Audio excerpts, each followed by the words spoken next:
Oh, okay. Never mind. I know what you're talking about. It took you a minute, a second, huh? Yeah, I was And like, what? What's happening? Because yeah, I thought you meant Revolution, and then I was like, oh no, I know. yeah, and what they did this week did not help it. Though this week they basically set the entire Revolution card. We have 8 matches already on the card, so I'm guessing that's probably the end of it. Um, Maybe there'd be a buy-in match, possibly, but I don't know what it would be. I'm guessing the tag team. Matches, honestly, I think they might move one of the announced matches to the buy-in. Yeah, That's a big card. I'm thinking it's going to be the tag team casino battle royale is going to be the buy-in. That's probably going to be the buy-in match. That sounds about right. But overall, the card is pretty strong on this episode. We had quite a few video packages hyping up a lot of stuff, and we had a banger of a main event, I have to say. Like, when that main event started, and I'm like, there's 19 minutes left in the show. Are they gonna go the full night? I'm like, oh, this is gonna end early, and then there's gonna be some sort of like brawl, 4-minute segment at the end of the show. But nope, it went all the way up to the last minute of the show with like, I don't know, 15 seconds left before they had to go off the air. Yeah, no, I mean, it was a proper main event. Absolutely. They did really well out there. I thought it was a good match. I didn't think it was excellent. I just thought that there was another level they could have gone to really kick it into gear. But as a TV main event, I thought it was very good. Yeah, Tony saying that, are we seeing the best match of the year right now? Hyping up now, a little overzealous right there, and you could tell it was added in post. It wasn't even a live comment from him as well. So it's like they thought about it and put it in after the fact. No, that just did not work for me right there. That was a big flub right there. Nothing? Yeah. No, not really. I mean, like I said, I thought it was a good main event. Yeah, for sure. I mean, it was a very good match. But I think that considering the two guys in the ring, I think if we were to ever see them in a feud, I think they could have taken it to another level. It reminded me a little bit, not in the same degree of magnitude, I guess, but it reminded me a little bit of Kenny and Hangman in the finals of the World Championship tournament, in that I think they could go another level. You know what I mean? Very good, but they can do more together anyway. So. Overall, I thought the show was pretty decent. We did have kind of a few squash matches in here. We actually had like 3 that I pretty much call a squash. Maybe even 3.5. So we had quite a few of those. But I mean, they built for next week and Revolution, and we still have one more Dynamite before the pay-per-view, which is kind of crazy that we already have the entire card basically. I was gonna say, I actually thought this show was pretty excellent. I would have ranked this just a solid A. I don't know if it's an A plus, but yeah, I thought it was very, very good. Actually, I really enjoyed it this week, and I think, like you said, they're really starting to build to both next. Well, not starting to, but they're continuing to build to next week and to Revolution. And I've said it many times before, but I always feel like some of the best Dynamite episodes are like 1 through 3 weeks before a pay-per-view, when they've got like anywhere from T-3 down to the week of the pay-per-view. They really turn it on, and I thought this show was very, very good. Yeah, that's kind of been their MO, doing that. They've been solid going into basically every single pay-per-view. I'm curious if they're going to have like some sort of late night special on TNT like they've done pretty much before every other pay-per-view.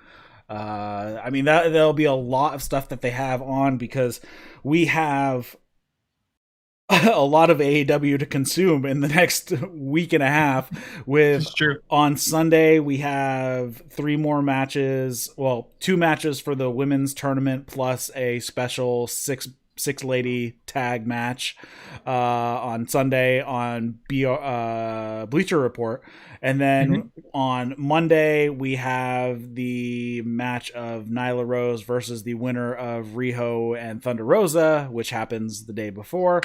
And then I'm guessing they're going to have something on Dark, if anything. And then we have Dynamite which has the massive card we have, and then we go into Revolution. So it's Right. going to be an interesting one. So let's set it up here. You are listening to the That's Wrestling podcast. If you are listening to this as a podcast, we do this show live over on YouTube and Twitch, so you can follow the links in the show notes to your preferred platform. So be sure to subscribe or follow. Each platform has a different name for different things, so pick whatever one is. Everybody else calls it a subscribe or a follow, whereas a subscribe on Twitch is a paid subscription instead of a follow, where it's a follow on Twitch. Yeah, it's paid.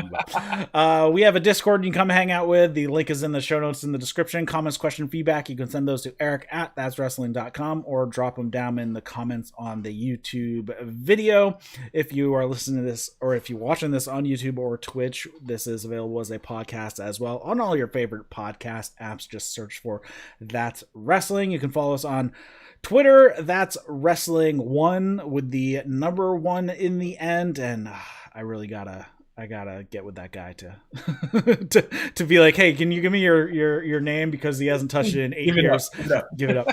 And head over to your favorite podcast app of choice and give us a review. It really helps out. And back with me again, I have Caleb Johnson. How has your week been going?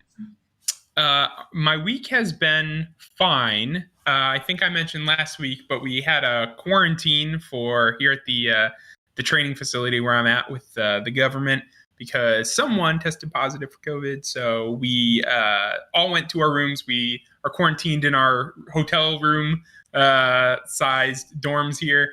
And our last day is just in a couple days. So I'm really excited to get out, maybe go to the main side of the base here and get some McDonald's or something, because all I've had is food delivered to me in a little styrofoam container for 10 days.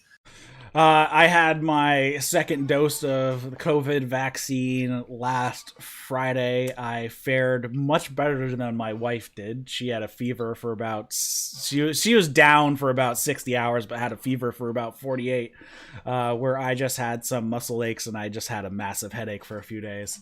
So I made out a little better than she did. And I think I'm back to normal. I don't know. I can't really tell with this time of year with the dry air. It really screws up my sinuses anyways. So I think now I'm just into allergies and screwed up sinuses and all that fun stuff.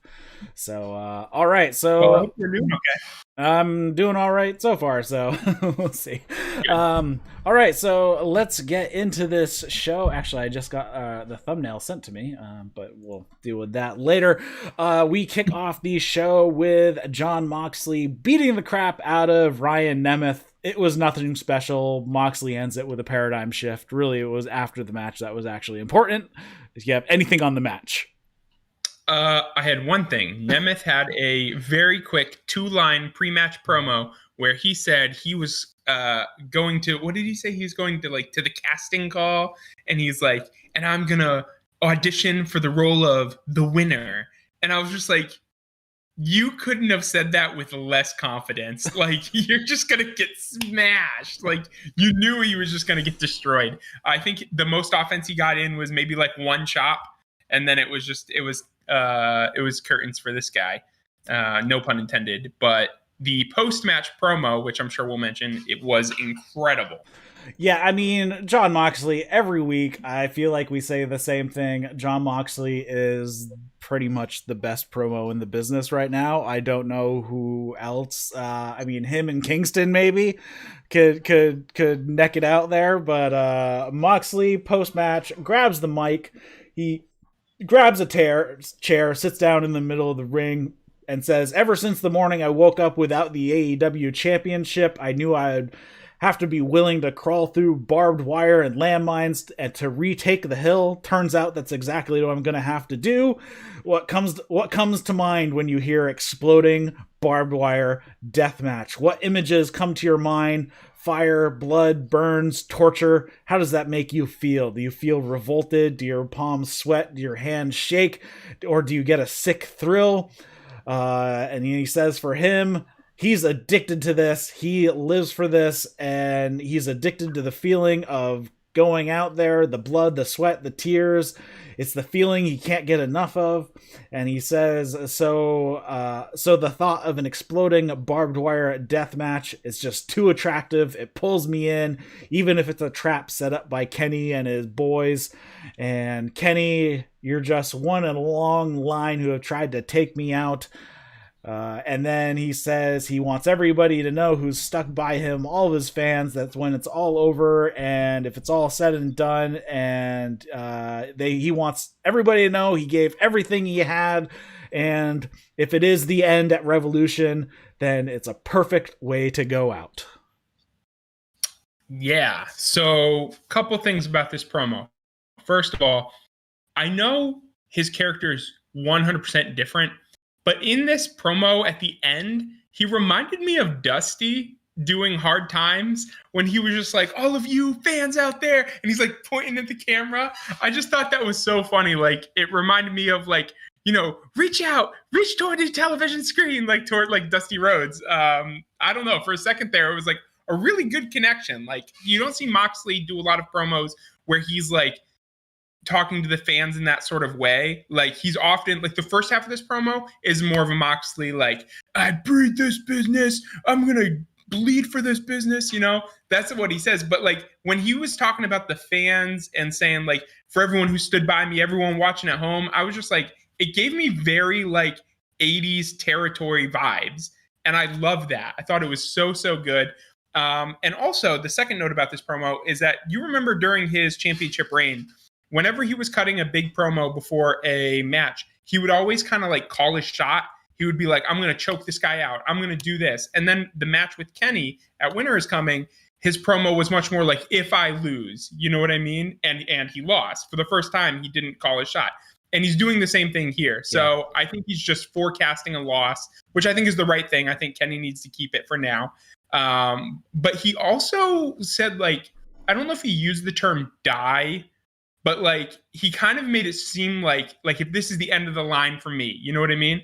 And I don't think he's alluding to retirement, but I do think that he'll lose. And the vibe that I got was that he may take a leave of absence, maybe. I know Renee's probably gonna, what, is she pretty far along now? She's pregnant. She's 20, she's 25 weeks along. For all of our listeners who might not know, John Moxley is married to Renee, is it Paquette? Mm-hmm. Is that how you say her last name? Paquette, the Renee Young from WWE, and she's pregnant currently. So I really do think they're going to try to line up some time off for him. So I actually see him losing this match and maybe not showing up for a while.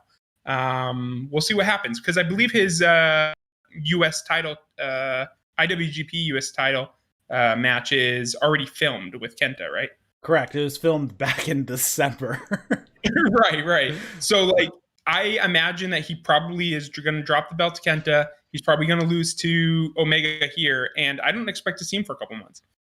Yeah, that would kind of make the most sense. Really, it wouldn't matter who wins this match. The loser should not come back to TV for at least 6 to 8 weeks, I think, to sell the brutality of the match. And heck, even the winner could take a few weeks off as well, because I'm sure it's going to be a rough one. But it would make sense, though it is a little early for him to take the time off, since, like I said, Renee's only 25 weeks, so she's still got a ways to go. And we're only a week and a half away from Revolution, so that'd be a long run up until she actually has the baby, and then how long he would want to stay home with the baby. I'll tell you this. I mean, I love Moxley. He's one of my top 5 pro wrestlers currently. He's probably, I don't know if he's my number 1, but he's top 5 for me. Like, I love him. He's a personal favorite. If he took 6 months off, I'd literally, when he came back, people would go ballistic, you know? Again, I always say it, how do I miss you if you won't go away? And like, I'm not even tired of Moxley, but you'd miss him so much. It's like one of your favorite superstars sometimes when they get injured, like let's say in WWE, and for a second you forget, and then they return and you're just so excited. And I also trust AEW to do a big return like that the right way, put him in a good angle, make it a surprise, don't announce it on Twitter, WWE. So I actually would not mind that at all. If he leaves for half a year, like, give the man a break. I love it. Next up, we had a segment of Lance Archer and Fenix backstage with Alex Abrahantes. Is that how you say his last name? Abrahantes. Yeah, Abrahantes. Talking to the two of them about needing to qualify for the Face of the Revolution ladder match, so they have to face each other. Lance says that he shouldn't even have to qualify because he's going to beat Fenix's ass. Fenix is saying something in Spanish, and Lance says, "What did he say?" And he says, "You were the worst partner he's ever had." And then they start fighting backstage a little bit. I thought that was kind of a pretty funny right there. Yeah, it was a cute little segment. I feel like I've said this for a while now, but I like this for Lance Archer because I feel like he doesn't get enough character development, even just like a small promo like this. For a second, like it really made me like, oh, this is really great that he's going to get just a quick bit of mic time. You know what I mean? And I did think it was a pretty funny segment, especially when Alex's face when Fenix is talking to him. And he's explaining this in Spanish, and his just face is like, oh, like I'm gonna have to turn around and tell him what you said. And then as soon as he's done, Archer turns to him and he's like, tell me exactly what he said. Don't mince words. Tell me exactly. Since I don't speak Spanish, I'm curious if the translation was messed up, because that would be really funny if Alex like totally botched the translation as well. It would have been. I thought I heard. I speak a tiny bit of Spanish, not a lot, but I thought I heard him say something like compared or like very bad compared. I think he was saying like, of all my tag partners, he's the worst. You know what I mean?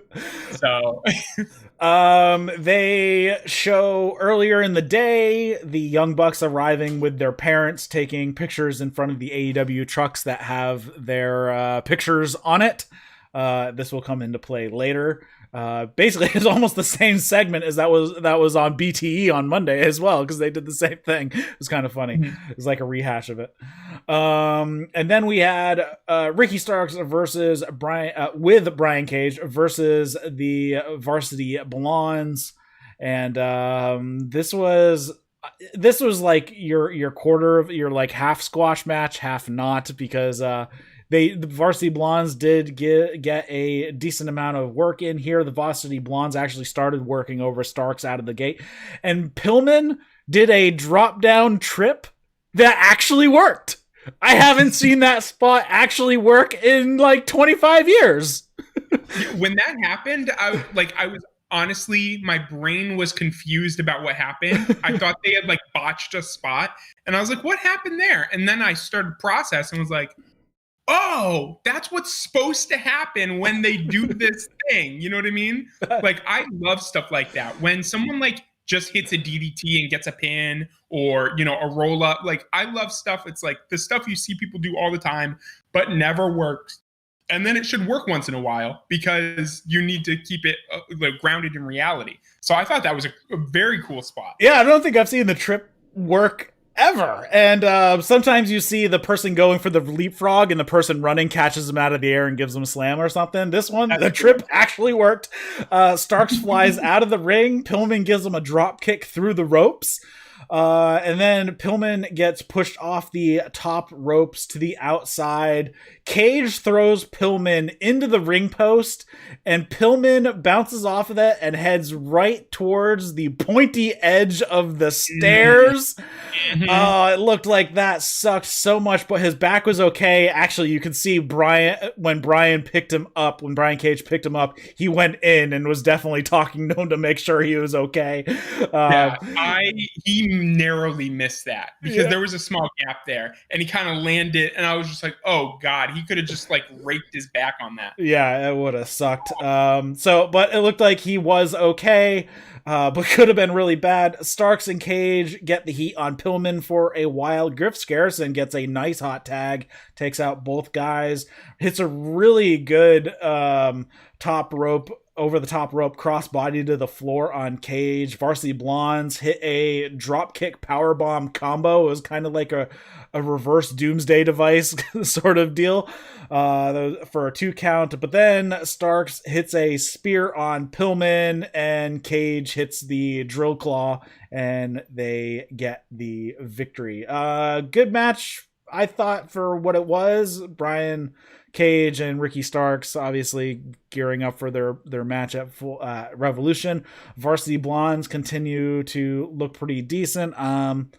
I'm curious what the ceiling for these guys are. They're both young, and obviously they're going to take their bumps early here and their losses early. But, I mean, could we see these This is basically the same path that, say, like, Jungle Boy took when AEW started. They're basically like the Jungle Boy now. So I'm curious, what do you think their ceiling is? Man, I'll tell you what. I wouldn't do it soon. I probably wouldn't even do it this year. But I would have them in the main tag by the end of this year. I want to see them mixing it up with established tag teams. Don't just make them a jobber tag team. And sometime next year, the year after, I mean, they should be in title contention. I don't know if they should win, but like I see these guys mixing it up with the guys from Dark Order, Private Party, even like, you know, trying to maybe have a match with FTR. I think they've had a match with FTR and got killed, if I remember correctly. But I like these guys a lot. Like, I might be overstepping it here, but like, I think they could be in the conversation. The only thing I don't like here, and it's not even that I don't like it, it's just like I'm kind of iffy on Varsity Blondes as a name and a gimmick. It's like, there's not a lot to it. It kind of feels like a jobber gimmick. I feel like maybe we give them a little bit of development and have them mix it up a little bit, new gear, new something, maybe a different theme, or I don't know if you'd give them a whole new name. But as wrestlers, like, they're both individually very talented and they complement each other very well. So it's funny you bring this up because during this match, that was my biggest takeaway. I was like, I really like these guys. And I do think that they have a lot of potential. And I think that, again, I'm not going to say that they should be champs or anything like that, but I do think that they should continue to be an established tag team and really mix it up with some of the best in the division. Because, I mean, we also forget, man, like, Trent is injured too, like best friends, Chucky T and Trent, and these guys in that's babyface on babyface, but still, like, that's a pretty good feud. I'd like to see some matches. So there's a lot they can do here. And I'm really excited for their development because AEW's tag team division is a place where a starter tag team who, have some chemistry, have some talent, but need to build up. There are so many different types of opponents and good, like, talented tag teams in there. So I'm very hopeful for them. Yeah, I mean, as far as the name, it's actually a mashup between Griff Garrison's former gimmick and Brian Pillman's dad, Brian Pillman Sr., his former tag team, the Hollywood Blondes, with Stone Cold Steve Austin, way back when. Okay, gotcha. I didn't think about the Hollywood Blondes connection. Yeah, so that's where the Blondes come from, and Griff Garrison's, like, before AEW gimmick, his gimmick was being the Ivy League MVP, and he'd have the varsity jacket on and whatnot. So I think that's kind of where the mashup of the name came from. So kind of history from Griff and history from Pillman, and I think that's how they got the name. Okay, gotcha. So I didn't know any of that. So I come to little bit bigger appreciation for it. But like I said, I still think the theme and their Titantron, I think they could mix it up a little bit. After the match, a video plays up on the screen. It's your typical film noir of Darby Allin fame, and he is out in the desert. Well, really, they show the desert and a car driving down the road and dragging a body bag behind it. They never show, but they show the hands on the steering wheel with Sting's gloves, with the scorpions on the gloves. So you assume it's Sting, but they have never actually show his face. The Sting, we'll call him Sting, even though it wasn't actually Sting, gets out of the car, opens up the body bag. Darby Allin sits up with the TNT Championship with a giant smile on his face, because it's like, okay, Team Taz, you dragged me behind the car in a box. This is like a normal weekend activity for me. And yeah, this was actually, I know we're going to roll into the next segment, but this whole little video package made me smile so much because Darby, like, sits up And he doesn't smile a lot, and he just like looks at the camera and just smiles real big. I think the funniest thing is he went out west just to film this because he lives in Georgia. So it's like there's no desert around him. He had to go. Yeah, there was cactuses and mesquite trees. It's like, okay, he had to have gone out to like Arizona or something to film this in the first place, or probably like Vegas or something. But it's like, so really he just flew across the country to film a 40-second little video, which is just hilarious.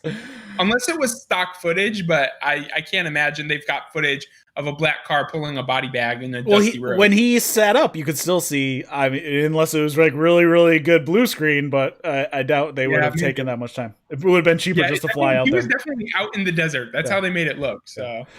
Next up, we have Tony Schiavone doing a sit down with Kip Sabian, Miro, and Penelope Ford, and Kip is talking about Beach Break was supposed to be the happiest day of our lives, but it was ruined by Charles the Butler.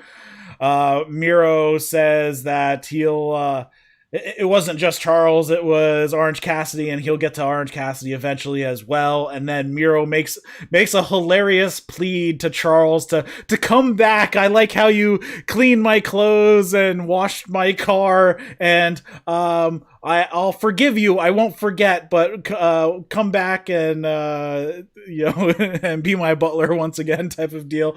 Then someone passes Tony a note, and he opens it up, and it's like a note in like elementary school, like the "Do you like me? Yes, no, maybe" circle one.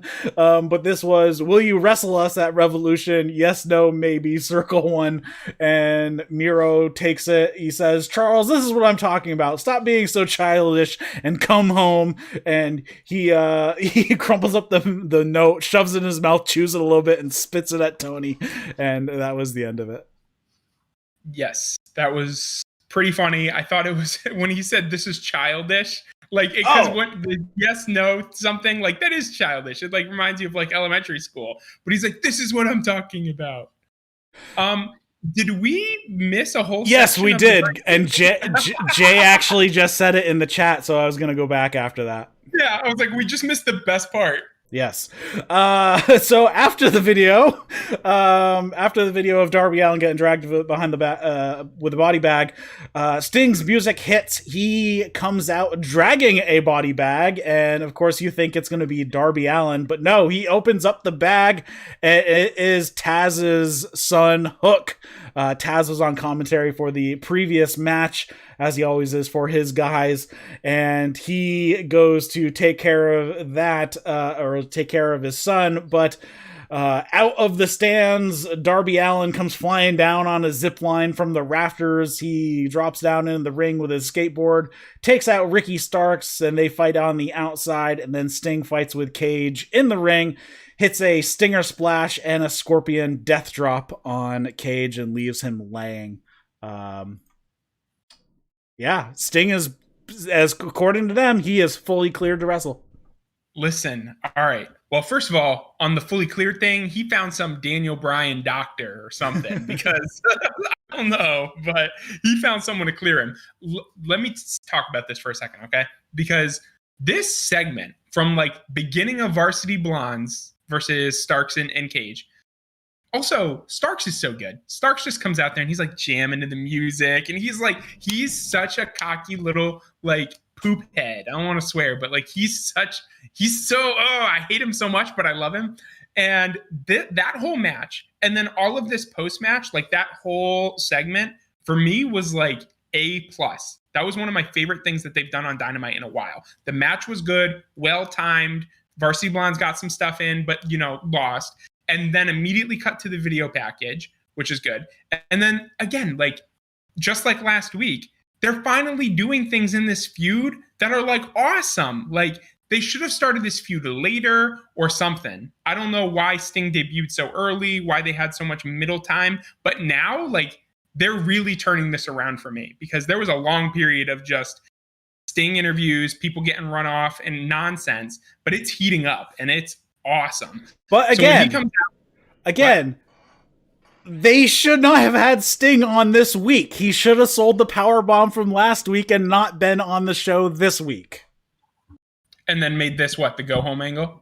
And then next week, do it next week. But again, we've talked about they overuse Sting on all these shows. There should have been gaps between his appearances. And again, this week they can't put a gap in there even to sell his injuries from a power bomb from Cage. Right. I agree with that, but I'm just glad things are happening instead of little do nothing interview segments with Shivani. But this was so cool because he comes out with this body bag. Like you said, you think it's Darby. He unzips it. It's hooked. Taz was already on commentary. So Taz drops the headset, freaks out. He swears on the headset. He comes running over. So Sting gets out. Sting starts beating up these guys. And actually, no, he doesn't even run off yet. He points to the rafters and seamlessly they drop Sting's music and hit Darby's music. And it just blends so well that it's almost like the music never stops. He points, here comes Darby, and they're playing what is it, I Fell? And he comes down there, they camera off of Darby while he unclips himself. You see, Sting's beating somebody up. Switch back to Darby. Darby's unhooked. Darby throws Starks over the rope with his skateboard. He hits him in the face and he falls over the ropes. And then the Stinger Splash and the Death Drop. It was just incredible, honestly. Like I said, I'm glad they're doing something. It would have been good if they did this next week and kept Sting off for a week to sell the injuries, because that would have made just so much more sense. Because then you would question, what's up with Sting? Why isn't he there? Right. And then, of course, then he just shows up. Right. 14 weeks in a row. It's a good point, too. And I mean, he really looked pretty dead after that powerbomb. So I think you're right. You really could have put him, off TV for a week or so. But I'm just glad, like I said, I'm glad things are heating up with this feud and that they really seem to be now knowing that Sting's fully cleared also. You and I had kind of thought about them doing this as a cinematic match. Everybody. Do you think that's still true? Because it sure looks like he's willing to do stuff in the ring, live. I have no idea at this point. I mean, it would make sense for it to be a cinematic match because, I mean, who knows how, put together he actually is. And anything you can keep him from taking bumps is probably a good idea. I mean, the powerbomb last week was fine. He came down exactly it's Brian Cage. You want somebody who's strong to put you down flat, which Brian Cage definitely did put him down flat. He didn't even have, he had no whiplash in his head. I've watched it a couple times. His head didn't even go back. He kept it tucked and it didn't even head backwards. So I think he was fine there. But if you're going for a street fight and he's going to have to take, bumps elsewhere, especially out on what you would think is concrete or something, you want to do that cinematically so you don't actually have to drop him on anything that is not the ring and it isn't well controlled. Right. I don't think Sting, but they're going to protect Sting too. You know what I mean? He's a legend. He's an icon. I don't think they'd even have him taking bumps on the outside of the ring. I think they will structure the match in such a way, even if it is live, that he's not going to be put in any majorly dangerous situations. It'll just maybe look like it. And he'll, fight out of something or Darby saves him or something like that. And I think all the punishment is going to be taken by Darby because, he's willing to just go nuts and put his body on the line like that.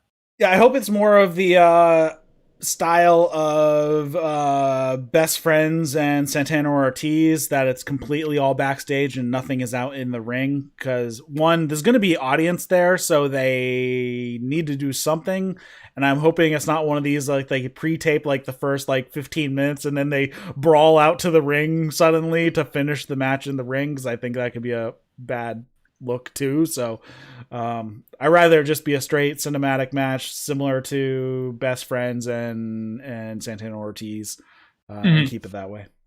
Yeah. Next for a second, I'll be right back. Keep going. All right. Next up, we had what was basically another squash match, and this was Brandon Cutler versus Jake Hager. Because of last week, we had, when the Bucks were getting beaten down by the Inner Circle, Brandon Cutler was the first one to come out to try to save the Bucks, but Jake Hager pretty much destroyed him. And Caleb's coming back with pizza. And they smuggled it in. It's real food. Hager doesn't even get his own music. He gets the Inner Circle's music and entrance video. That was super stupid. That was kind of weird. I wanted his own stuff. I think that isn't that his theme, something like The Hurt or like Big Hurt or something like that. I think it's his music, but not his Titantron. Oh, it seemed like it was the Inner Circle's music. I don't know. I can't tell. This is just like the music somewhat in AEW. There's a lot that's like, I don't know whose music. If you played the music, I'd be like, I don't know whose music this is, because a lot of it's not very memorable. That's honestly one of my like one big criticisms for AEW that they've done nothing about yet, is all of the music blends together and you can't even hear it that well over the pyro and the commentary.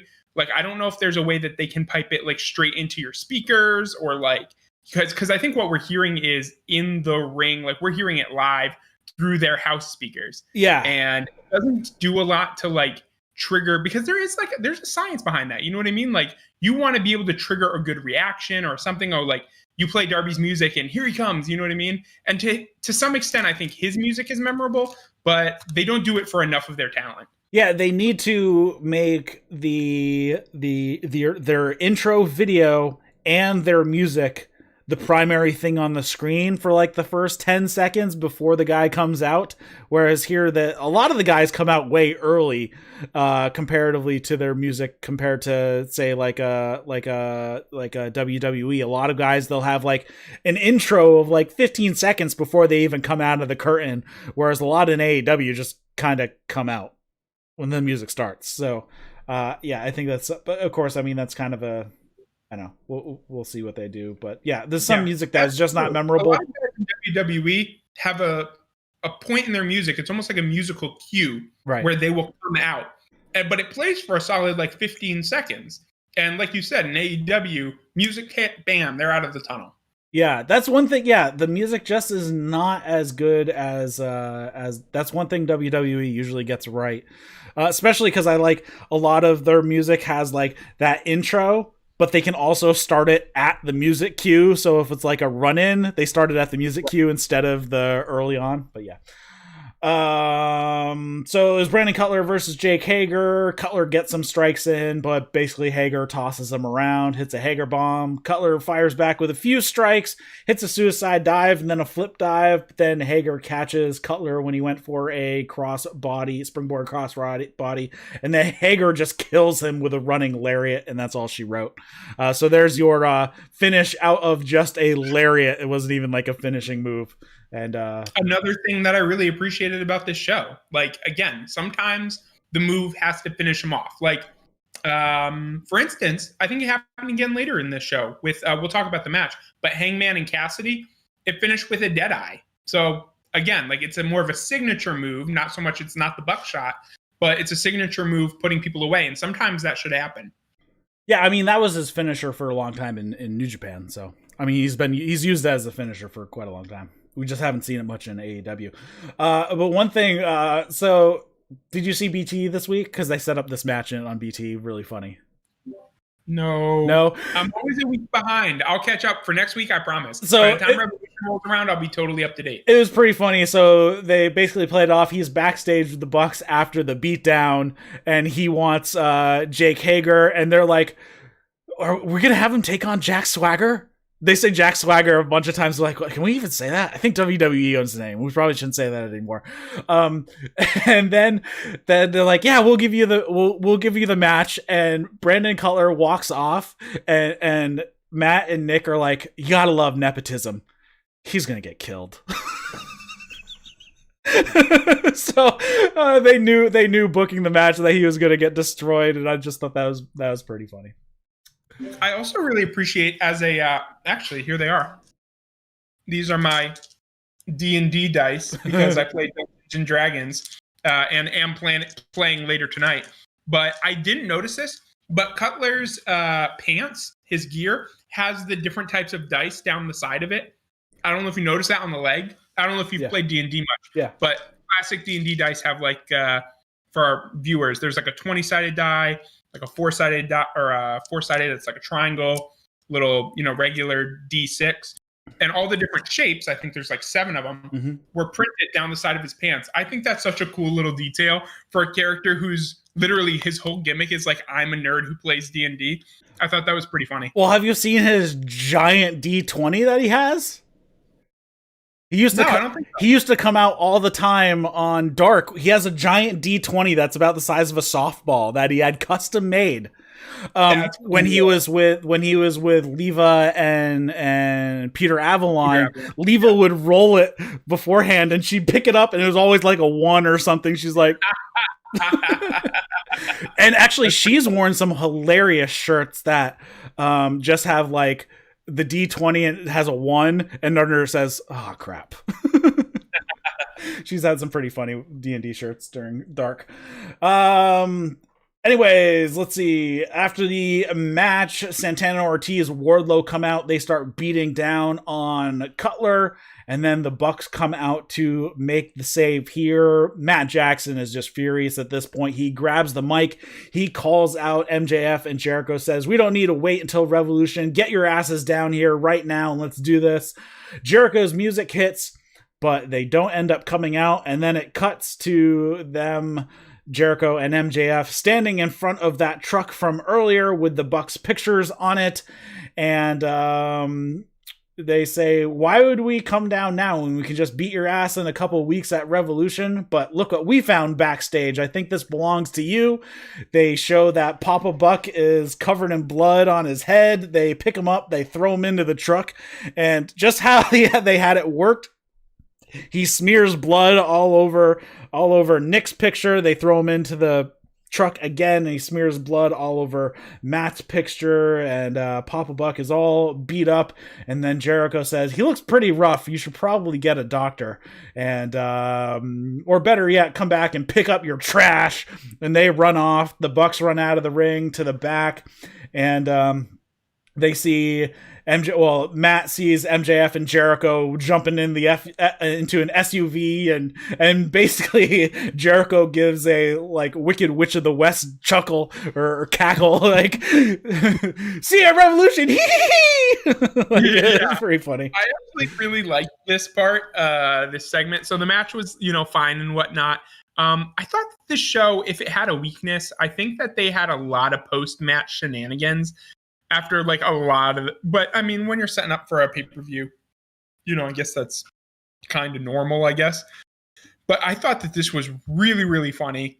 And I really liked Jericho and MJF backstage, like, because obviously there's been some tension with the Inner Circle, but they're right back to their like devious ways. They throw him into the picture of Nick and they're like, well, what about your oldest son, Matt? Like, got to give him some love. And they throw him into the other side of the truck. And then when he says, come pick up your trash, they both like do the Young Bucks pose, and then Jericho's immediately like, we need to get out of here. Like scamper off like children because they know they're in trouble. And the Bucks come out, and then just like you said, when they jump into the SUV, Jericho's still got the door open as they start driving away, and he gives them that little like, see ya, Revolution, ha ha ha. It was so funny. I actually enjoyed this a lot. Yeah, I mean, this is like classic wrestling. The heel beats up the dude's dad. I mean, that's just like, exactly. I mean, you can't go wrong with that. The only one thing that they did go wrong with was, can nobody make a fake blood that dries the correct color? How is it that difficult? It's 2021. They should have perfected fake blood drying correctly like 50 years ago. I guarantee you that Papa Buck was probably like, just hard way, let's go. He did. The Bucks, and Matt were probably like, Dad, chill out. You know what I mean? Like, we could do special effects. And he probably was just like, open me up. Let's go. Yeah, actually, Alvarez was talking on Observer Live today that he talked to somebody at AEW and found out that Papa Buck did want to do it. He wanted to gig. And the Buck's like, so no. Well, I mean, the guy's probably, he's got to be at least probably early to mid 50s at a minimum, probably 55. He's probably late because I think Matt is like 37? Something like that. That's what I'm saying. He's got to be like 55 at a minimum. Yeah. But yeah, this was exactly what you need to do. They come back from commercial after this, and Papa Buck is getting loaded into an ambulance.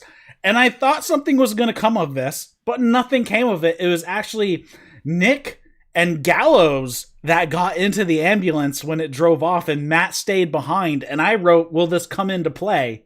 No, it does not come into play. I thought something was going to happen. Good brothers going with him. I thought it was both of them, but maybe just Gallows. Yeah, it was I didn't see the other one, but it was definitely Gallows. And I'm like, when the main event started with 20 minutes left to go, I'm like, oh, it's going to come, something's going to happen to Matt because he stayed behind and the Good Brother, the Gallows left, or something was going to happen, but nothing. So it was kind of weird that they went that way. Maybe we'll see on BTE, but oh well. Next up, they had a video package for Cody versus Shaq, Jade, Red Velvet, blah, blah, blah. Really nothing much added. It was basically recap of everything that's gone on. They had a few punch-ins of some other comments from people, and hey, a few split seconds of Jade in the ring, but not really doing anything, just picking somebody up and just dropping them. Still nothing from Shaq. He was just standing on the outside, like, glaring at her. I don't know. I still don't give a crap about this one bit. No, me neither. Every week for the past 3 weeks, they've tried to do something to make us interested, and they continue to fail. This is silly. I don't care about this whatsoever. Yeah, at least it's not going to be on pay-per-view. Isiah Kassidy takes on Hangman Page. This comes out of last week from Isiah Kassidy being in the Jacksonville Jaguar mascot. His name is Jackson DeVille. I looked it up last week, but we had moved on by the time I had it on the screen. So Kassidy was in the costume and attacked him post match between Hangman and Hardy. Hangman and Hardy last week. Matt Hardy and TH2 come out to ringside, and Jay is agreeing with us on the chat that the Shaq Cody is the worst story ever. So TH2 and Matt Hardy come out with Isiah Kassidy. Hangman just comes out by himself. Hangman attempts to kick Hardy off the apron right away, but Hardy jumps down before he can. Hangman then just lays in the strikes to Kassidy. Hits some stomps in the corner. He catches Kassidy attempting a crossbody, hits a fall-away slam. Kassidy hits a few kicks, but Hangman just lays him out with a lariat, and Hangman and Hardy are jaw-jacking a bit. Hangman kicks Kassidy out of mid-air when he was coming off the top rope, maybe to do a sledgehammer or something like that. Hangman, I don't know what I meant to write here. Hangman breaks. Oh, they were fighting on the outside, and Hangman rolled in to break the count a few times so they could fight on the outside. He clotheslined Kassidy into the front row. TH2 distract the ref, and Hardy runs Hangman into the post on the outside, and then Silver and Reynolds run out, and they alert the ref of the shenanigans of Hardy, and he ends up actually getting thrown out. So now we have Silver and Reynolds staying out to be cheerleaders in Hangman's corner. And so they have TH2 on one side and Silver and Reynolds on the other, cheering on their respective guys. Kassidy starts working the arm of Hangman. Hangman throws Kassidy to the floor. And then when Hangman goes to do a dive, Kassidy hits a massive uppercut. Kassidy goes back to the arm. We have some back and forth here between the two of them. And then Hangman catches Kassidy out of the air, hits a Death Valley driver. Hangman hits a brainbuster for a 2 count. Kassidy hits a step up enziguri and then a poison Rana. And Kassidy tries to put the armbar on, but he is really not good at putting an armbar on. Hangman grabs the rope. Kassidy hits one more offense to the arm, but Hangman catches Kassidy's attempt to a springboard move, and he ends up hitting the Deadeyes to get the win. This match went way too long. Hangman should have destroyed him in way less time. Here's my thing about this. I've got a couple thoughts on that. I think we're doing a Hangman sort of redemption. I think he is purposefully, his matches are going along with people he should be beating, based on his like previous caliber, because he's kind of taken a hit to his confidence. He doesn't have any friends. He's starting to make some friends. Actually, speaking of, did you catch the upper third there of his banner? No, I missed it this week. What did it say? It just said, made some friends. On BTE, Hangman kind of made up with the Dark Order, and they've agreed to be friends. And like, all right, we're not gonna like bug you to join the Dark Order, but will you at least hang out with us and be friends? So they were friendly. Yep. So his little upper third said, I think it said, made some new friends. And then, but yeah, like I think that they're kind of doing this on purpose. But even then, like, this went a little long. And to be honest, like, if it had been, I don't know, I'm trying to think of somebody. It would have been a totally different match with, like, Archer. But if it was, like, Jungle Boy, I would have been fine with this. But I don't think Isiah Kassidy's really in a spot right now where he should be doing whatever it was, 14 minutes with Hangman. Like, I don't see that really. Like, and I thought, like, if this had even been like Hardy, for instance, Matt Hardy, like if this was their match, awesome. And I actually thought it was a pretty good match, and there was some good psychology on the arm, like so he can't hit the buckshot with the full power. But even still, I'm like, dude, this is Isiah Kassidy and Hangman. It shouldn't go this long. It was a fine technical match. In order to make this work and be able to go this long, they needed to move up the spot way earlier in the match where Hardy ran Hangman into the post and all that shenanigans. So that should have happened way earlier in the match to even justify it going this long. Yeah, totally agree. To be honest, the other thing I like though, and it made me realize, so I love a good ejection. Like that's something about me when it comes to wrestling. I love to see it. But what makes an ejection really, really fun is when the crowd is into it and you're doing this like he's looking like, no, I didn't do it. And Aubrey's looking down at him, and the crowd will always do this. Like so excited. And then he gets ejected and they go, yeah. And there wasn't that for this. So like I realized how important a crowd is to a good ringside ejection because it didn't have the same weight. And I was actually just sitting here on my bed, and when that happened, I did it. I was like, yes, like he's out, right? But like you don't have the same reaction, especially if it's like the second or third time and he's finally getting caught for some sort of, interference. I love that moment, but it hits way different with no crowd. Post-match, Hardy comes over the sound system and he's talking that Hangman decided to choose the Dark Order over big money match, and now he's gonna hurt all the ones he loves in the Dark Order.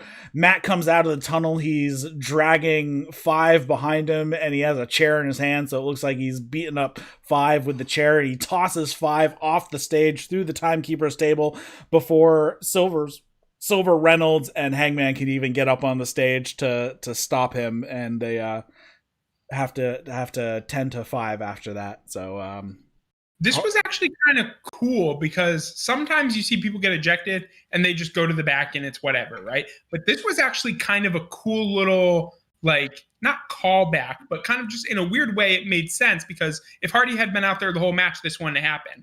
But the Dark Order got him ejected and Hangman won the match. So it gives you two good reasons why he comes out with Five out of the face tunnel, by the way.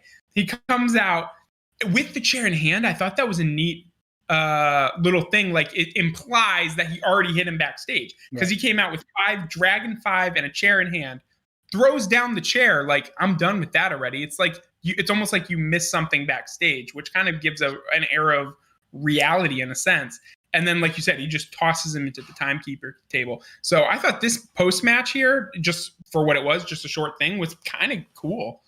Yeah, I don't remember what show I was listening to, but somebody was complaining. It's like, how did Matt Hardy manage to beat up Five when there's like a zillion guys in the Dark Order? It's like, well, we've already established that Daly's place is a big facility, and maybe Five was just walking around backstage and not with the rest of the Dark Order. So it makes sense that nobody even knew that Five had gotten taken out backstage by Hardy. No one would know. Right. And it's also not a part of a regular tag team. Like if it had been Stu it would have been like, well, where was Uno? You know what I mean? Because they hang out together in kayfabe, like they're a tag team. But it actually makes sense because Silver and Reynolds were already out at ringside. Stu and Grayson are probably somewhere else. So like, yeah, I don't think that's a valid complaint. Yeah, I don't think so either. Alex Marvez, being the stalker that he is, hunts down Kenny Omega once again. This time he's in a workshop. He is pounding on some metal square stock, basically, and he's not really doing anything. He's just beating on some metal with a hammer. He says that they're building what they're calling the Moxley Extermination Chamber. He wants everybody to know that when Moxley is destroyed and it's all over, that he was the one who did it. It's implied that he's building some sort of explosive device, I guess. And that was about it. Again, a little bit on the goofy side here out of Omega last week, going to the kindergarten this week, building a bomb, basically. I think we're a little off the rails here with Kenny. I think he needs to pull it back and get back onto what happened when he first turned. I think Tony Khan needs to lay down the filter a little bit here. I would agree. And I think I do agree, so I will agree. However, I thought this was still pretty funny. Like, I thought it was funny. He can do it very well, but you're right. He needs to retain a little bit of that killer edge.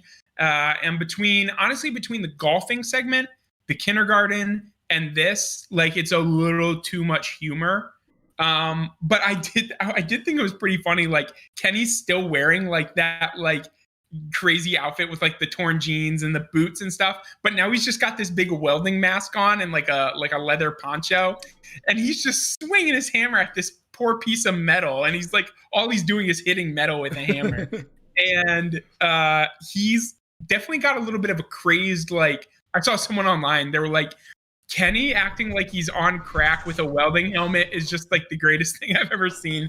And like, he definitely had this like at one point he was just like, I'm gonna kill him, and like his helmet fell off and he didn't even care.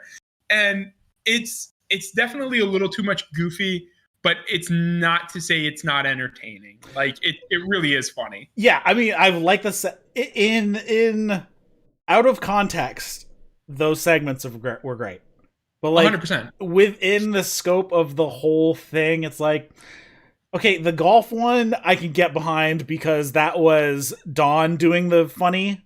Dawn was doing everything with funny, and Kenny was just cutting a promo, not knowing what was going on behind him. Whereas the kindergarten one, Kenny was actually the one delivering the lines, and same here as Kenny doing it. So if Dawn is the one doing the comedy behind the crazy Kenny Omega, I think that works. Same with like the ridiculous painting of Kenny and Dawn with their shirts off. I mean, that was all, Kenny was not in that scene at all. It was all Dawn, and I think that works a lot better if Dawn is the one doing the comedy and Kenny is just the crazy guy and the comedy just happens around him, even though he's not the one delivering the comedy. Yeah, that's definitely a fair assessment of it.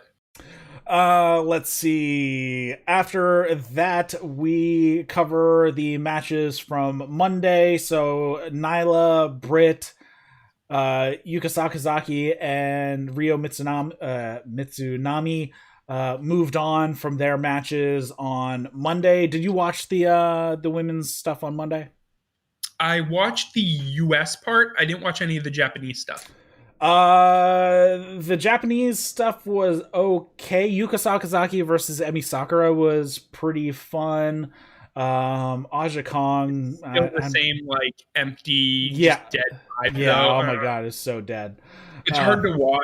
It was hard to watch. I wasn't a huge fan of the Rio Aja Kong match. It wasn't that great. But and then Britt, I forgot she had a replacement, and I forget who the replacement was because unfortunately Anna Jay is injured. She tore something in her shoulder, so she is out for. Yeah, I forgot to mention it, but yeah, that sucks because Anna Jay and Ty Conti are like, they're killing it for me lately. I really wanted to see them do well in this tournament. Maddie Wankowski, thank you, Jay. Maddie Wankowski. She was a replacement. Bit just beat her up. But Nyla and Tay Conti, that was pretty good. I thought that was a pretty good match. And it looks like TJ, they're going to be starting a Twitch channel together. So at least Anna Jay will get some exposure at least. Can I put a pin in this real quick? Yeah. Did you see the clip from Twitch with Allie, aka Bunny, calling Eddie Kingston live on Twitch? No. Dude, she got to like some like donation goal, and she said that if they got to this goal, that she would call Eddie right there live on camera. And she did it. And she pulls out her phone and she's like, oh God, like now I have to do it. Like I'm so scared. And like you could tell she's like intimidated. So she calls it and he's like, hey hon, what's up? And she's like, hey, you're on Twitch. I just told them I'd call you. And he's like, what the F? And he's just like, what are you doing? He's like, I'm eating my lunch. It's my day off. And she's like, you say something for Twitch? And he starts like cussing her out. He's so mad. And he's like, I love you normally, but right now you're a piece of crap, all right? Because this is my one day off. I'm going to eat this pizza because I'm a fat, fat MFer. He's like, and then I'm going to the gym. And he's like, and right now I hate you. Tell your husband I hate you. And like he finally like it's like this whole call and he's just like, I can't believe you're doing this to me. So like they hang up and she's like white as a sheet. It's the funniest clip if you can find it. I'll have to check that out. I wonder if she texted him ahead of time to let him know. Dude, he answered the phone. I forgot when he answers the phone. He said, "What's wrong?" And she was like, "Nothing's wrong." He's like, "You don't need nothing?" And she's like, "No." And he's like, "What are you calling me for?" All right. They talk about they're setting up on Sunday on Bleacher Report. It's going to be the semifinal between the quarterfinal between Thunder Rosa and Riho. The winner of that match will go on to face the winner of the match that's about to come up on Dynamite that we'll talk about in a second. Yuka Sakazaki versus Rio, that is going to be happening as well. So that's the Asian final, so the semifinals for overall. And then there's going to be a 6-woman tag team match with Hikaru Shida, Mei Saruga, and then Rin Kato. Oh, I can never say her name.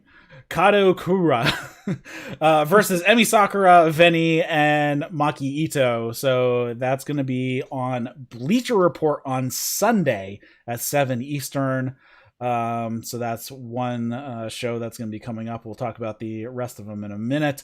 But then we had Britt Baker versus Nyla Rose in a quarterfinal match on the American side. Britt Baker grabs a headlock to begin with and works it for a bit, but Nyla eventually just uses power and takes the advantage with some slams.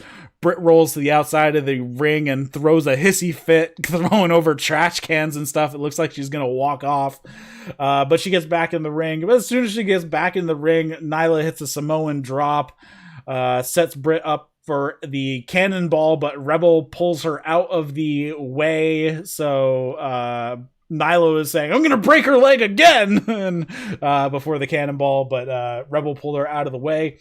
Britt tries to go up top, but Nyla pulls her off and just like drops her on the outside. Britt pulls Nyla into the ring post. I could see the spot coming a mile away because Nyla put her arm through the ring between the ring posts. I'm like, you dum-dum? That's the dumbest thing. It's like, it was like telegraphed a mile away that was the spot that was about to happen. Britt works over the arm, back in the ring with some kicks, to a downed Nyla. Britt hits some elbow strikes from behind. She removes the top turnbuckle pad, and then something was cut out of the match during the picture-in-picture, because we just actually went to straight commercial at that point. Out of the commercial, Nyla hits a superplex. Actually, it was an avalanche because it was off the second rope. And then Britt fires back with a suplex of her own, throwing Nyla into the turnbuckle they just came off of. Nyla runs Britt over with a massive clothesline. Nyla goes up to the top rope, but Rebel hops up onto the apron, Nyla gets down and ends up giving Rebel a Uranagi onto the apron, and she just lays there dead on the edge of the ring for a while. Still on the ring. She didn't fall to the floor or anything. Hits a neck breaker on Britt for a 2 count. Britt hits a push kick, grabs the glove from Rebel, but ends up eating a choke slam. Rebel finally gets to her feet, but she ends up getting knocked into the corner, and Nyla hits Rebel with a cannonball. So this takes out Rebel for the rest of the match. Britt sends Nyla into the exposed turnbuckle, tries the lockjaw. Nyla powers out of it. Some kicks to the face from Britt. Another lockjaw attempt. Nyla hits a punch that basically sent Britt into next week's Dynamite. I stole that phrase from Alvarez, I think. And then has issue. And then gets hit with a beast bomb, but Nyla is slow to cover, and Britt kicks out at 2. I think this is the first person to kick out of the beast bomb, but Nyla ends up catching a thrust kick from Britt, hits another beast bomb, and gets the win. I did not see Nyla going over on this one. I thought it was going to be Britt going to the next round. So we are not going to have Britt versus Riho or Thunder Rosa. So interesting. What did you think about this match? What was your thoughts?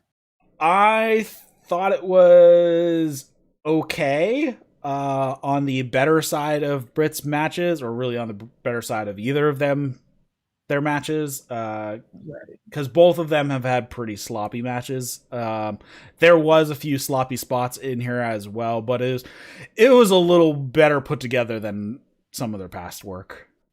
Right. Okay, so I wasn't sure where I stood on this. I wanted to get your opinion, because I thought the first part, if I divide this match into a couple little chunks, thirds, the first third was whatever, just a little sloppy, but it's average match. They're doing fine.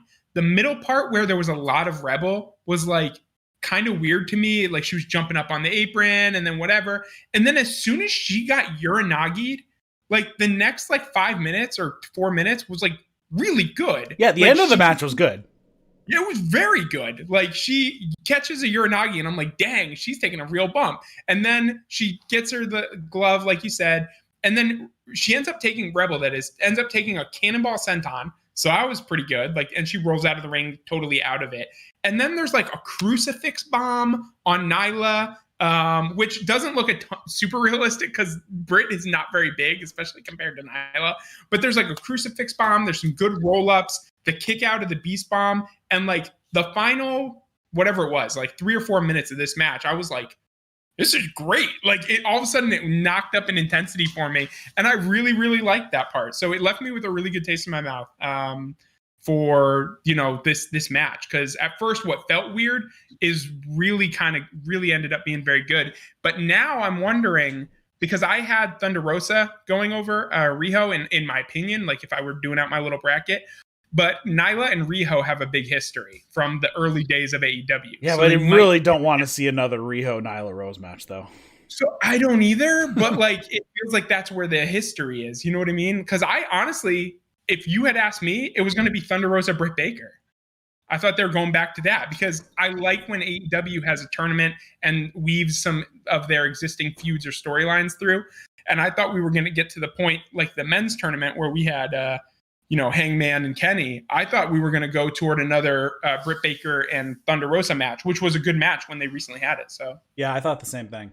They had me when she kicked out of the beast bomb. Oh, Britt's going over, and then nope, she gets hit with another one, and that's it. They kept her strong, though. What? So they kept her strong. Mm-hmm. Yeah. So, that was, honestly, that did a lot for me. If she had just taken a beast bomb and whatever, but kicking out of the beast bomb, taking a second one, I don't feel like she loses too much. And working the lockjaw attempts, those were really good as well. I think that, the last few minutes of the match was really good. The rest of it was kind of there. Yeah, agreed. Next week they have a Tully and FTR versus Jurassic Express video package. Nothing really new to add to the feud. Just a few more comments from the guys, but nothing really stood out. Anything from you? No. So next week we have on Dynamite, it's going to be FTR Jurassic Express, FTR with Tully. So it's going to be a 6-man. Jericho and MJF are going to have a press conference. Paul White and Tony are going to be speaking about Dark Elevation, which is going to start on March 15th. So Mondays at 7 on that show. Shaq and Jade versus Cody and Red Velvet. Big whoop. We have 10. So Preston Vance versus Max Caster in a ladder match qualifier. I assume we're also going to have the women's tournament finals on this show. It wasn't specifically announced, but there's no other place for it to take place. So that's probably going to be where that is going to be. Plus, we're going to have Dark Order 1, 2, 3, 4, and 5. So Evil Uno, Stu Grayson, Silver Reynolds, and Allin Angels versus TH2 Private Party and Matt Hardy. So loaded show next week with some pretty interesting matches and none of them being squash matches. I'm curious. I mean, this is going to be a big match. Max Caster versus 10. Yeah. When I saw that announced, I was like, okay, so either way, one of those guys are going to be in the Face of the Revolution ladder match. Unless they get double DQ'd or double counted out or hit the time limit. Right, which I should hope not. But either of those guys in that match, I'm like, good for you. Like, that's a really cool qualifier. I have a guess it's going to be Max Caster because I feel like they're really behind the Acclaim. Yeah. But I'm not even mad. Like, that sounds pretty good. Those are two guys who you would have never thought working together, but both guys with a lot of potential and have shown, really good showings on Dynamite before. So I'm into it. So that's what's on Dynamite next week. They didn't announce it here, but the Nyla Rose versus the winner of Riho and Thunder Rosa is going to be on Monday on AEW's YouTube channel. And then we have basically the entire card for Revolution. We're going to have the Face of the Revolution ladder match.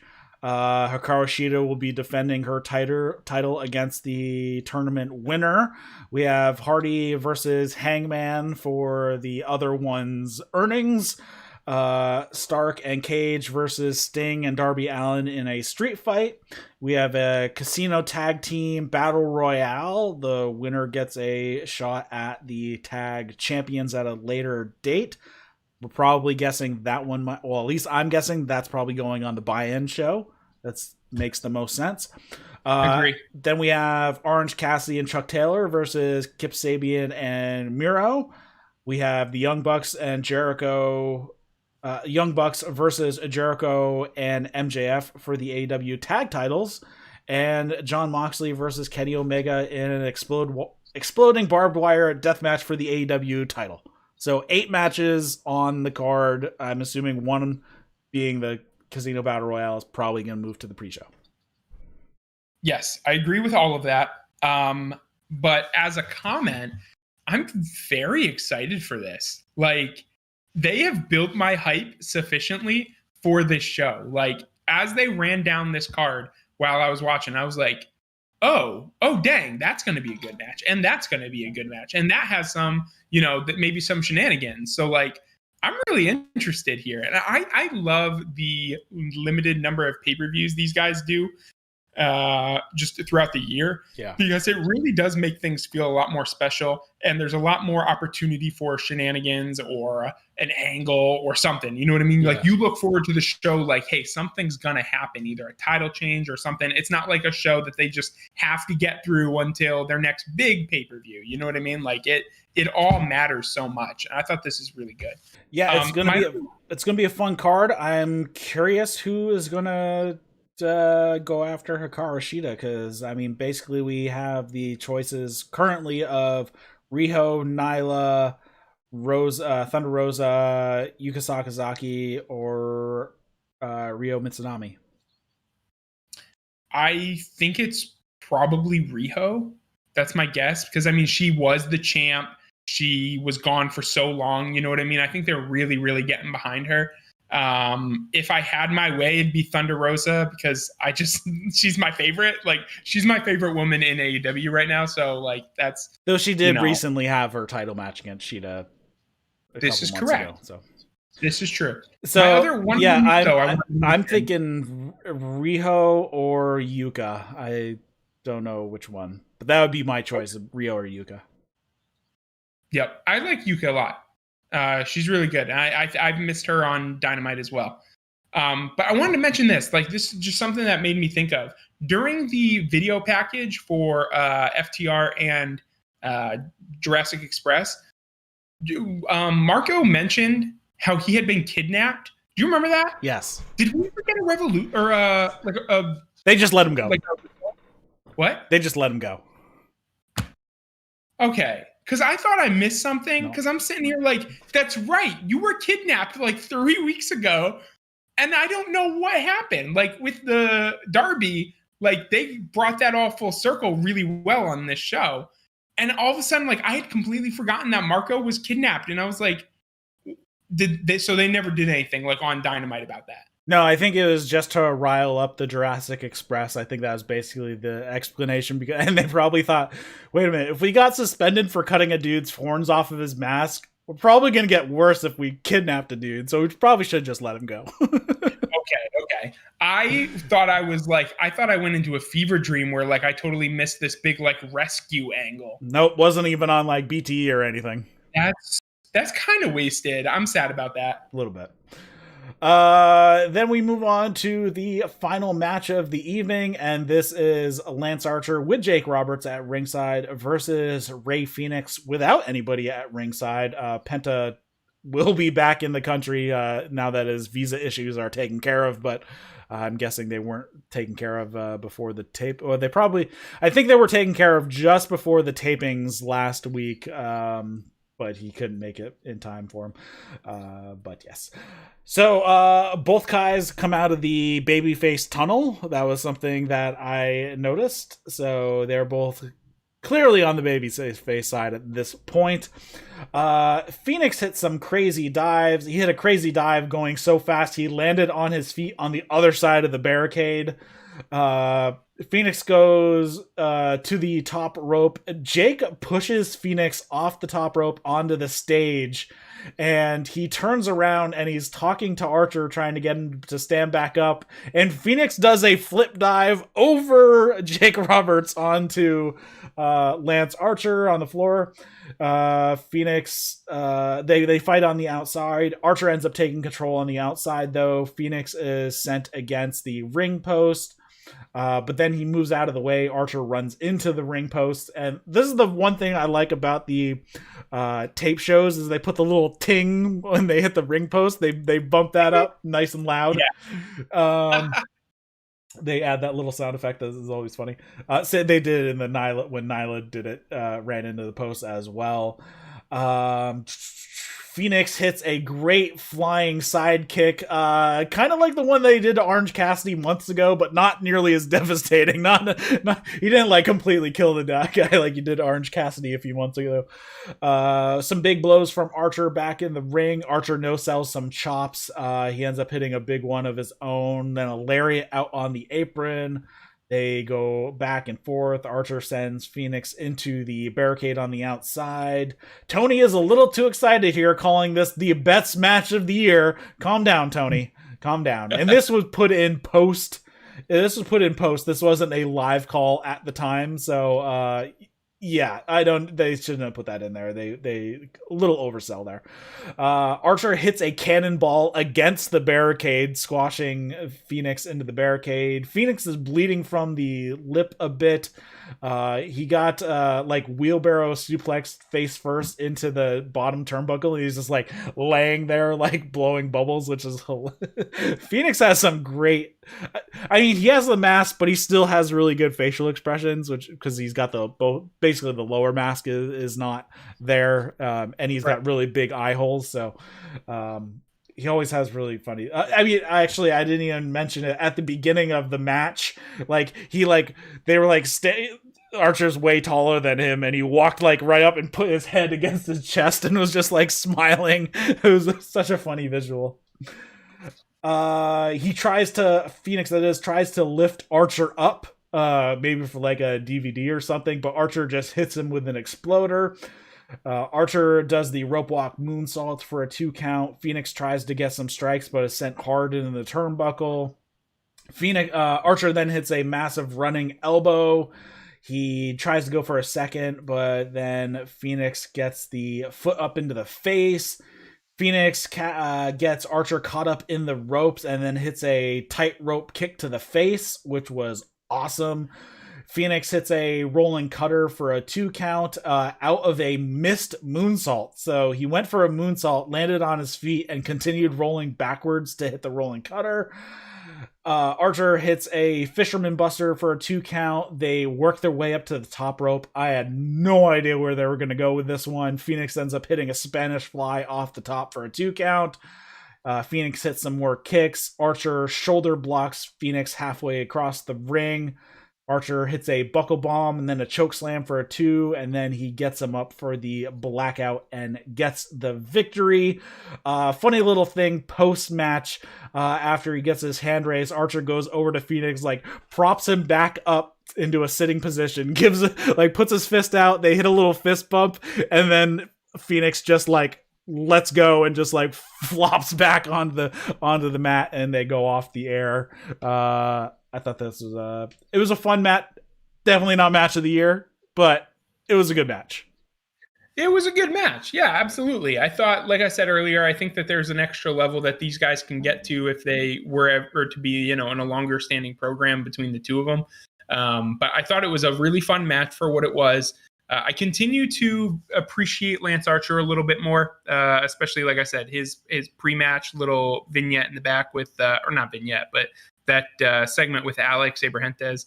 I thought that was fun. I like Archer in the ring. I like his the top rope moonsault looked really especially good today, I think, because of he just like really nailed him with it. Like sometimes you see people hit moonsaults, especially when it's like off the ring to the floor and it's kind of, he hits him, and it just, they land on their feet. Like for instance, even Hangman does a, moonsault to the outside, but always lands on his feet. It doesn't look, but like, Archer just hit this and just squashes him.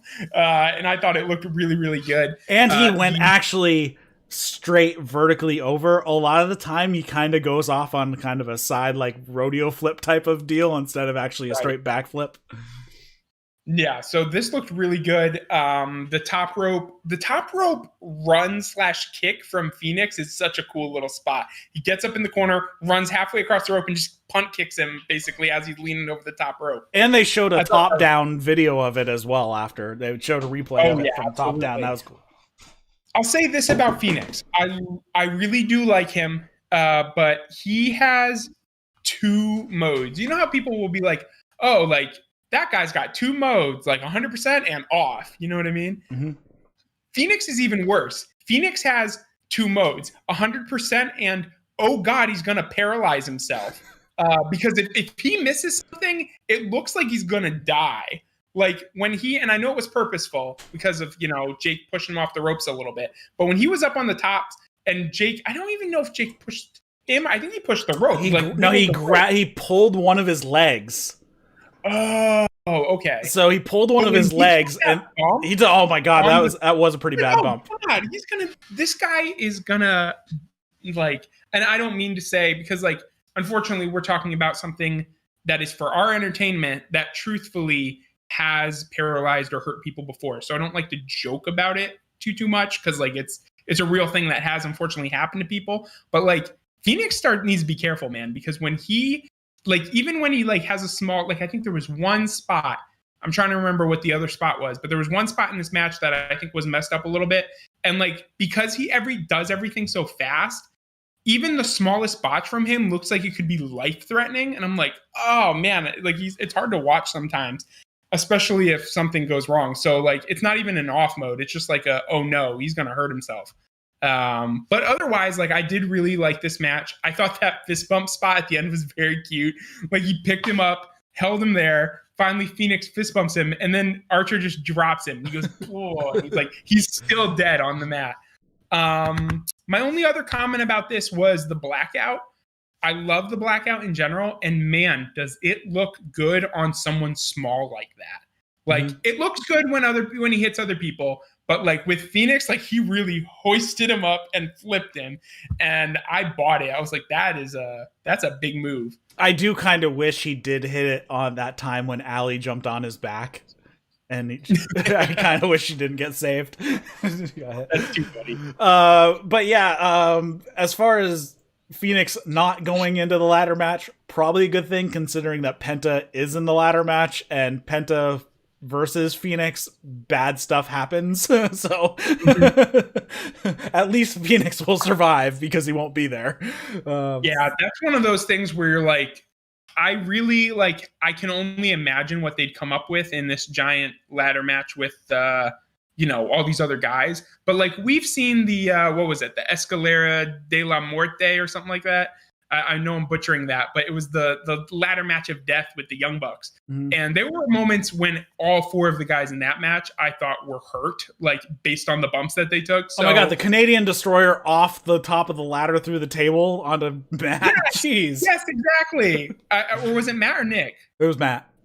Okay, because I know when the match was like over, he tweeted, "I'm alive," and like it was like, good to know. You know what I mean? Like that's what we were concerned about. Nick came up short on going through two tables, and he racked his head on the second one. Yep, never mind. I had it reversed. That's exactly what it was, and Nick was the one who tweeted it. But for that purpose, I'm fine to not see Fenix in the ladder match here. So we have a big story to talk about, that being the Big Show, aka Paul White, has signed with AEW. We found that out yesterday morning. Interesting. Looks like he's going to be mostly doing commentary over on that Monday night show, the AEW Dark Elevation. Curious how that is all going to work out, if this is kind of their pre-run before they get onto TNT with their third hour, if this is going to end up replacing Dark eventually, or if this is going to be kind of the trial run going on YouTube before they push it to TNT. I don't know how it's going to work out. I'm not sure either. I'm very interested because the wording for the press release, if you read the press release here, the wording for Dark kind of made it sound like normal Dark, like Dark Elevation. Like it really doesn't sound all that different. So I really do think that this is them preparing for that next stage of another TV show. But I just don't know how it's all going to come together. I don't think anyone really does, except everyone within AEW probably have an idea. But it's definitely leading somewhere, because Elevation and Dark sound very similar. And even it's called AEW Dark Elevation. Yes. So it's like almost like a tie-in to the traditional Dark product. And I actually really like Dark, like in terms of a name and a brand and an icon, like the imagery. But it definitely loses that inside joke if Dark becomes the TV show, right? Like that's the whole point, is like, it's called Dark because, oh, cool, that's a cool little 4-letter, like, ooh, Dark.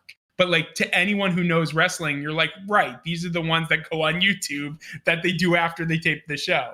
Yeah, I'm curious if how it's actually going to work out is that the AEW Dark Elevation is going to be what AEW Dark is right now. And then the new third hour show on TNT will be what Dark was when there were crowds.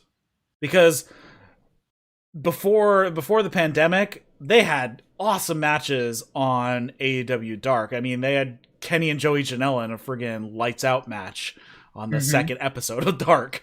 And they pushed storylines over there and stuff before the pandemic happened. So I'm thinking maybe what the new TNT show will be is what Dark used to be. And then Dark Elevation is going to be what Dark is today, with all the additional matches. If they're going to have some sort of venue that they set up as kind of a permanent place to film all these extra matches and whatnot. Maybe like a small permanent venue that they fit a couple hundred people into on like a every other week basis, doing a bunch of tapings or something like that. I mean, that'd be kind of cool if they did that, if they had like their own kind of Full Sail type of deal where they had a permanent home for Dark Elevation. Yep, I agree with that for Dark Elevation. I think that Dark, or whatever that third hour ends up being, what they might do is something like what WWE used to do with SmackDown when SmackDown was taped. They used to film it directly after a live show and then just air it the following day. So they might do, if it's only going to be a 1 hour show, they might do Dynamite live, tape an hour of Dark so everyone's in the crowd already, and say, hey, when you buy tickets, if you want, stick around for this third hour. Or we encourage you to stick around for the third hour because they want a show or crowd for it. And then that goes on TV the following whenever, Monday, which actually, to be honest, the Monday at 7:00 time slot for the Elevation, I'd like them to keep their time slot when it goes on TV, because you counter program Raw kind of like just by an hour, but so you're not overlapping, but you're on the same day and the same time ish. And you start to be able to draw some of those ratings comparisons. Right now, the NXT versus AEW thing. Yeah, the only problem is that Monday is football day, so once football starts, they're not going to go TV on. They're not going to do TV on a Monday. That's fair. Yeah, because once football starts, this will probably be, if my little head is screwed on right, I'm imagining that they won't be starting this before football season starts this year. So they say it's going to be this year, so I don't know. A Saturday night would probably make the most sense. What'd you say? Saturday night would probably make the most sense. Yeah, Saturday Night Fever. Yeah. So as far as that goes, what do you think about Paul White joining AEW? It's more of like the significance of who he is and how long he's been with WWF/E. He's been there since 1999. Like, this is a long tenured WWF/WWE guy. And for him his contract was just coming up. From what I heard, they were kind of far apart on money. And he was just like, screw it. Like, I'll go, I'm sure Tony Khan made him a nice offer. And from the press release, it sounds like he'll be both commentary and happening in the ring sometimes. So, I mean, I think they could make a really good use of him.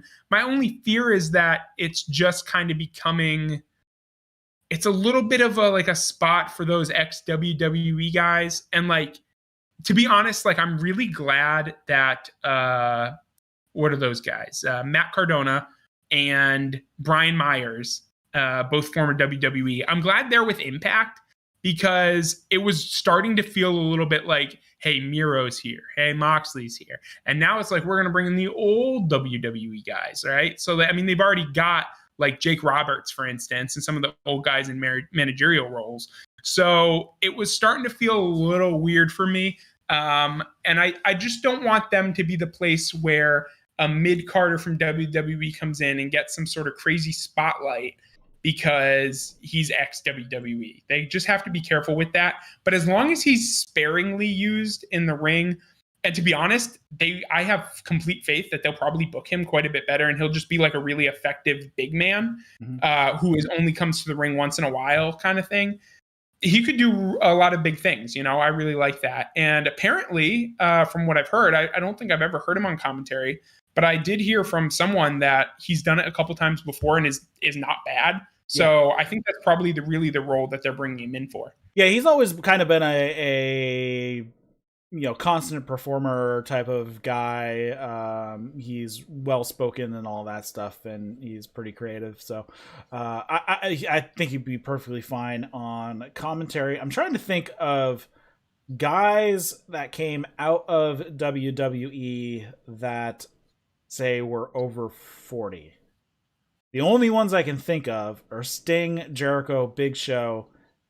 Brody Lee was over 40, but he was not he didn't seem like he was over 40. So right. That's kind of one of the ones. So as far as getting really old cast offs, as far as in-ring performers. Obviously, we have a lot of managers who are older, but as far as wrestlers, right now we only have those 3, so I think we're okay. We're not going too off, and they've been pretty selective on who they have. So I guess we'll see. We'll make sure that we'll hope that they don't get people who are not of value. But I think Paul White can probably be a pretty good value as on commentary. Behind the scenes, I'm sure he's going to have a pretty hefty role with coaching and all that fun stuff. I mean, he's got almost 30 years of experience, so, Right.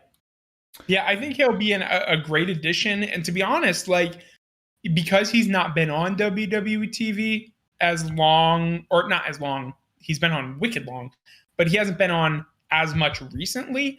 It might feel a little bit different. You know what I mean? Like, even when I saw the graphic that was like, Paul White is All Elite, I looked at him and I was just like, that doesn't strike me like if it had said, I don't even know, Randy Orton is All Elite, then I'd been like, it just strikes so weird. Like, wow, that's a WWE guy. But when I saw him in the suit, it didn't make me go like, whoa, that's such an established WWE guy. And I know he is for a lot of people, but for me, it just seems like he's making the right career move, and he doesn't fit their mold so much that I'm like, he's going to be out of place here. Like, I feel like he could do very, very well, either in ring or out of the ring. Yeah, I think that's one thing. They've been pretty selective of who they've actually signed long term. So far, so good. They are riding that fine line, and some people are starting to compare him to, like a TNA or something. But I don't see that comparison at all, especially with the people who they've brought in. Jericho, one, he can still work, so it makes sense that they pushed him to the top. But I don't see Sting or Paul White ever holding the AEW World title. No. And then lastly, ratings were up this week pretty good. 831,000 for AEW. So that was a big jump. I think it was up like something like 11%, up 13% in the actual 18 to 49 rating to a 0.35, which is really high. Is double what NXT did at a 0.18. But largest overall audience between the two of them since the beginning of December. So 1.565 million viewers between the two of them. So a lot of people still watching wrestling on Wednesday night. So now that the news now that there's not news every 5 seconds off of Twitter. So right, exactly. So pretty good there. Any other things you want to talk about before we wrap it up? I think that's pretty much the biggest news out of AEW land.